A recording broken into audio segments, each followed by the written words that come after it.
जैसा कि मैंने आपसे कहा था कि कली को हम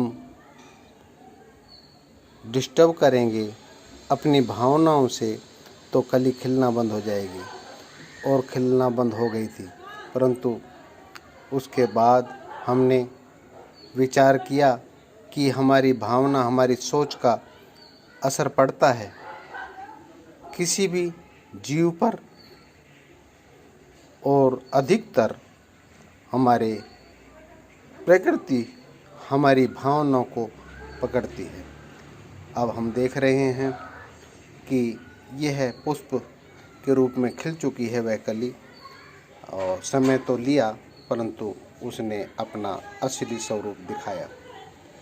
तो मेरा यही मानना है,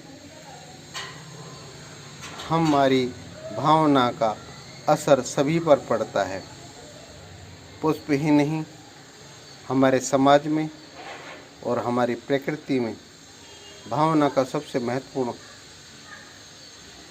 असर देखने को मिलता है। परंतु हम यह नहीं देख पाते।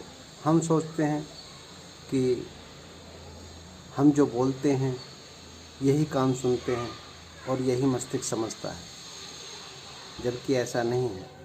अगर ऐसा था और ऐसा हो सकता है तो फिर मैं यही जानना चाहूँगा कि आँख का फड़कना, बाजुओं का फड़कना और शरीर के बहुत से अंगों का फड़कना, कंपन होना, सुगुनों में उसको तब्दील हो जाना, ये क्या है? मेरा तो यही मानना है कि हम उस साइंस को नहीं पकड़ पा रहे हैं जो हमारे मस्तिष्क में पहले से ही इजाद की हुई है। हम उस 90% मस्तिष्क को इस्तेमाल ही नहीं कर रहे हैं, 10% मस्तिष्क को इस्तेमाल कर रहे हैं जो जीने के लिए काफ़ी है। परंतु जीना ही, इस शरीर का चलना ही महत्वपूर्ण नहीं है। इसकी जो शक्तियां हैं इस मस्तिष्क की, ऐसी शक्तियों से यह भरपूर है जो इस पृथ्वी पर कुछ भी करने में सक्षम है। कहते हैं चमत्कार को ही नमस्कार है। चमत्कारों से तो हम ये है मस्तिष्क भरा पड़ा है। आपने देखा होगा कि यह हार्ट की बीट्स अपने आप ही कंट्रोल हैं, आप चला नहीं रहे हैं। इसका जो रुधिर, ब्लड सर्कुलेट है, वह अपने आप ही गतिमान हो रहा है। यह शिखा से नख तक, पैर के नाखून तक यह अपना गति कर रहा है और प्रॉपर तरीके से चलता है, सुचारू रूप से चलता है। इसको ये मस्तिष्क ही कंट्रोल करता है। और आप देख पाएंगे जितने भी ज्ञान इंद्रियां हैं, जितने भी कर्म इंद्रियां हैं, जैसे हाथ ही लगा लो, हाथ को भी कंट्रोल ये मस्तिष्क करता है, पैर को भी कंट्रोल ये मस्तिष्क ही करता है, कान को भी ये कंट्रोल मस्तिष्क ही करता है, आँखों की ज्योति को भी कंट्रोल, नियंत्रण ये मस्तिष्क ही करता है, हमारी जिह्वा को भी यही कंट्रोल करता है। तो मेरा यही मानना है कि इसकी जो संभावना है बहुत ज़्यादा है। आर्यभट्ट लगा लो, रामानुज लगा लो, उनको देखो, उनकी जीवनी को पढ़ो, रामकृष्ण परमहंस को पढ़ो। उन्होंने कितनी ही पद्धतियों के द्वारा ध्यान योग में उतरे हैं और असीम संभावनाओं को उजागर किया है। इस शरीर का ट्रांसफ़र होना, चेंज होना स्वाभाविक है। उन्होंने तो एक पद्धति है जो उन्होंने धारण की और उसके पद्धति के द्वारा उन्होंने ये प्रूव करने की कोशिश की कि इस पद्धति के द्वारा भी आत्मदर्शन हो सकते हैं। तब उनके स्तन बड़े हो गए, मासिक धर्म चालू हो गए, तो डॉक्टर और वैज्ञानिक लोग अचंभित हुए कि ऐसा असंभव है, यह संभव नहीं है। परंतु हमारे ही बीच के थे वो रामकृष्ण परमहंस।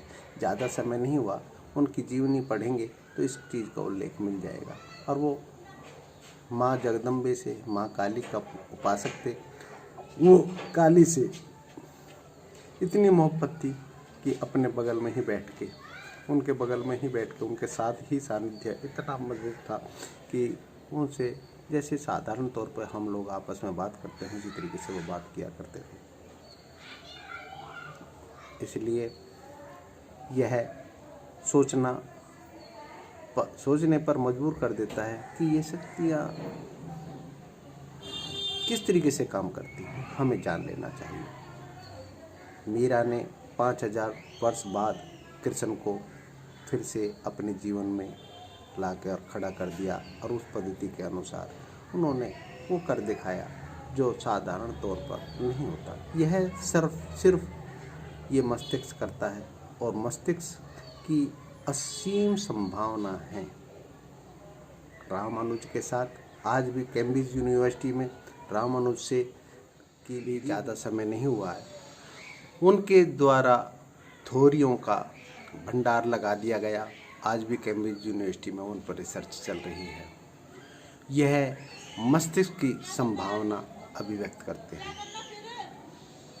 इसलिए मेरा मानना है कि जितनी हम गहराई में बाहर की वृत्तियों से दूर होकर अपने अंतर आत्मा में झांकेंगे, अर्थात ध्यान में उतरेंगे, उतना ही यह संभावना खुलती चली जाती है। इसलिए बेटर होगा कि हम ध्यान में उतरें। और लॉकडाउन का बहुत से लोगों ने फ़ायदा उठाया है, और बाहर का लॉकडाउन से बेटर ये है कि हम अपने अंदर का लॉकडाउन लगाएं और उन संभावनाओं को जागृत करें। मेरा जहाँ तक आप लोगों को योगदान चाहिए, मैं योगदान करूँगा, क्योंकि मैंने इन संभावनाओं को खुद अपने जीवन में उतारा है। और मैं देख पाता हूँ कि मैं ध्यान अवस्था में मुझे ये सब दिखाई देने लग जाता है, ऑटोमेटिक देखने लगता है। ऐसा महसूस होने लगता है कि अब ये होने वाला है, अब ये होने वाला है। इस प्रकार से ये संभावना और बढ़ती जा रही हैं। जैसे जैसे संभावना बढ़ रही है, उसी तरीके से हम अपने योग्यताओं को बढ़ाएंगे। आप लोगों को कोई योगदान चाहिए तो आप मेरे कमेंट्स बॉक्स में जाकर अपने प्रश्नों का उत्तर जानने की कोशिश करें और अपने प्रश्नों को दें। चैनल को सब्सक्राइब करें, अगर अच्छा लगता है तो लाइक करें। मेरा किसी प्रकार का प्रवचन या भाषण या जो भी उद्देश्य है उसकी पूर्ति के लिए आप लोगों का पसंद करना ज़्यादा जरूरी होगा। हरिओम। सभी आत्माओं को मैं नमन करता हूँ, आप मेरा नमन स्वीकार करें।